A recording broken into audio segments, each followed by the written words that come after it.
Assalamualaikum warahmatullahi wabarakatuh. Kembali bertemu dengan saya di channel YouTube Irhas KY. Saya ucapkan selamat datang dan semoga teman-teman yang menyaksikan channel YouTube ini dalam keadaan sehat walafiat. Teman-teman, di video kali ini saya akan berbagi seputar pengalaman dan tips ketika saya mengikuti ujian CPNS formasi tahun 2019.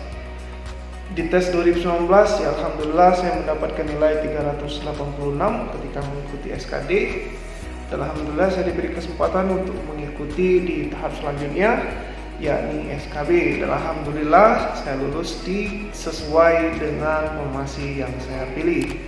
Nah, di video kali ini saya akan berbagi kepada teman-teman sekalian ya seputar tipe-tipe soal yang saya jumpai ketika mengikuti ujian CPNS di tahun 2019. Teman-teman ya, perlu diketahui bahwasanya ketika kita mengikuti ujian CPNS ya itu ada dua tahapan. Yang pertama itu namanya SKD dan yang kedua itu namanya SKB. Nah teman-teman, yang perlu kita lewati pertama kali yakni SKD. Nah di SKD ini ada tiga tipe bentuk soal. Ya, yang pertama itu ada namanya tes intelijensi umum atau TIU, dan yang kedua itu ada namanya TWK, tes wawasan kebangsaan, dan yang terakhir ada TKP, tes karakteristik kepribadian. Nah, masing-masing tipe soal ini ada passing grade-nya masing-masing teman-teman. Jadi kita harus imbang belajar ketiga tipe soal ini. Nah, jumlah soalnya ada 100 soal dalam waktu 90 menit. Jadi harus benar-benar kita persiapkan secara matang teman-teman ya. Nah, di sini saya akan berbagi kepada teman-teman sekalian ya seputar pengalaman yang pernah saya ikuti tentang tipe-tipe soal. Karena ketika pemula yang baru saja mengikuti ujian CPNS pasti bingung ya bagaimana tipe soal. Nah, di sini saya akan berbagi kepada teman-teman tipe-tipe soal tersebut. Semoga bermanfaat. Berikut video yang dapat teman-teman pelajari. Terima kasih. Oke teman-teman, langsung saja kita ke pembahasan soal-soal. Nah, soal pertama ini ya tentang deret angka. Nah, perlu diketahui teman-teman ya, ketika saya mengikuti tes CPNS, soal deret itu selalu keluar. Nah, di sini saya contohkan tiga tipe soal deret angka. Ya, mari kita jawab bersama. Ya, soal pertama ini ada deret angka ya, 2, 6, 14, 30, 62. Nah, ditanyakan angka selanjutnya dari deret angka tersebut. Ya, untuk menjawab tipe-tipe soal ini ya, kita lihat terlebih dahulu. Karena pada prinsipnya di deret angka itu adalah penjumlahan pengurangan. Nah, jika angka selanjutnya itu terlalu besar ya, kalau terlalu tinggi artinya dikali, tetapi jika rendah itu dibagi. Sebenarnya simpel rumusnya begitu. Coba kita lihat di sini, kita analisa di sini tergolong kemana. Coba kita lihat ya. Di sini angka 2, 6, 14, 30, 62. Artinya di sini dari angka 2 ke 6 itu ada selisih 4 ya, penjumlahan 4 plus 4. Kemudian dari 6 ke 14 itu plus 8 ya. Kemudian dari 14 ke 30 itu plus 16. Ya, terus dari 30 ke 62 itu plus berapa teman-teman? Plus 32. Nah, artinya kita sudah mendapatkan pola.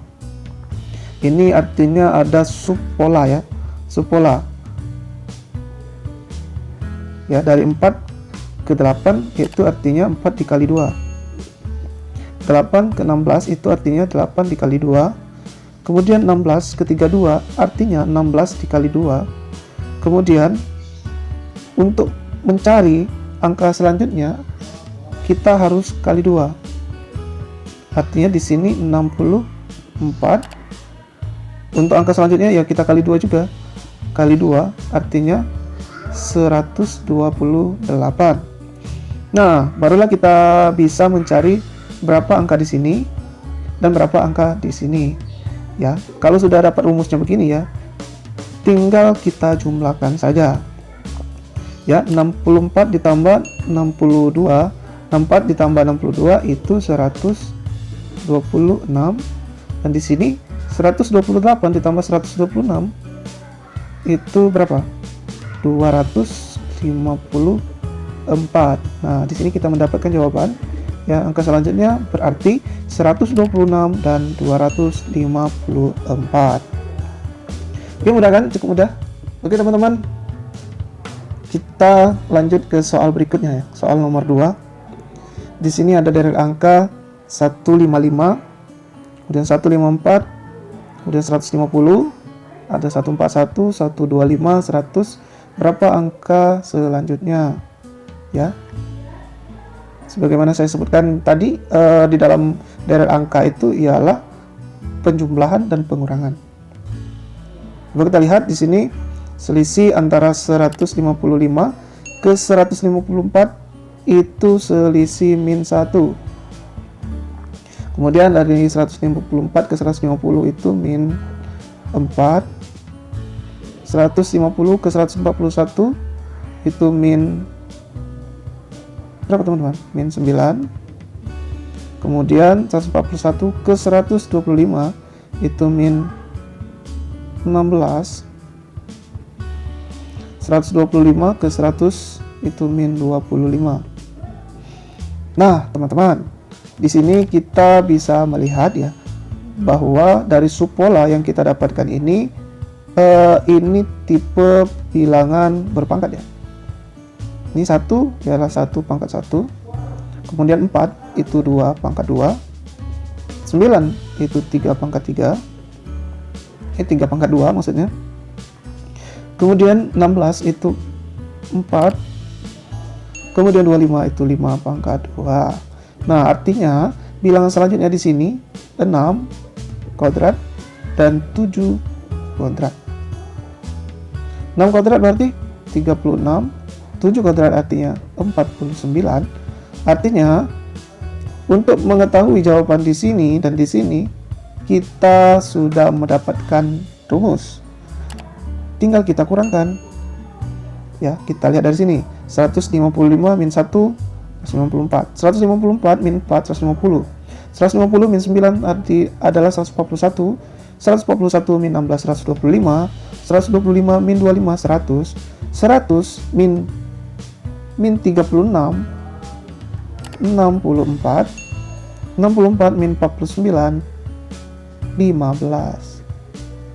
Nah, kita sudah mendapatkan angka selanjutnya dari deret bilangan deret angka ini adalah 64 dan 15. Mudah bukan?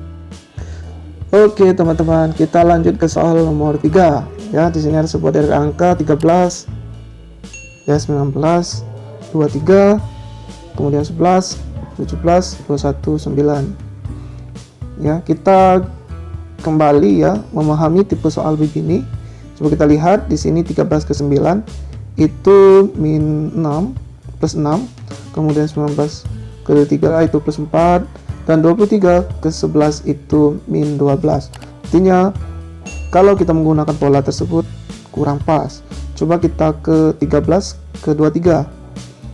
13 ke 23 itu 10, kemudian 23 ke plus ke 17 itu -6, dan ini sepertinya kurang pas. Coba kita gunakan pola selanjutnya. Tidak bisa. Gunakan pola selanjutnya dari 13 ke 11. Ya, kita lihat, kita memahami bentuk tipe soal ya untuk menjawab soal deret angka ini. 13 ke 11 itu -2. Kemudian kelang 2 ya. Ini 1 2. Kelang 2 angka. Kemudian dari 11 ke 9 yaitu -2. Dia melewati 2 angka. Nah, artinya pola begini bisa dipakai. Ya, kita bedakan warna spidol ya biar mudah dipahami. Karena lompatan angkanya cukup jauh.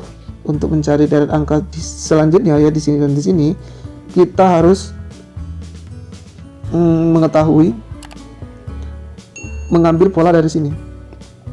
Dari 19 ke 17. Itu min 2 ya. Kemudian dari 17 kelang 2 ya, kelang 2 ini. Di sini berapa? Dikurang 2, min 2. Artinya 17 dikurang 2, 15. Dan untuk mencari nilai di sini artinya kita memakai angka di pola ini ya, 23 ya, kelang 2, 1, 2, 21 itu min 2 juga. Kemudian 21 ke angka ini ya, min 2, 21 dikurang 2 ialah 19. Oke, cukup mudah teman-teman ya. Kita sudah mendapatkan angka, deret angka di deret angkanya yakni 15 dan 19. Nah, teman-teman nanti boleh mencari tipe soal yang lainnya ya, lain dari sini, karena banyak sekali tipe-tipe soal deret angka. Jadi perlu ya, sekali lagi saya mengingatkan kepada teman-teman sekalian bahwa tipe soal deret angka itu setiap saya mengikuti tes CPNS itu selalu keluar, tetapi polanya selalu berubah. Maka dari itu teman-teman perlu banyak sekali untuk latihan soal, terutama soal deret angka.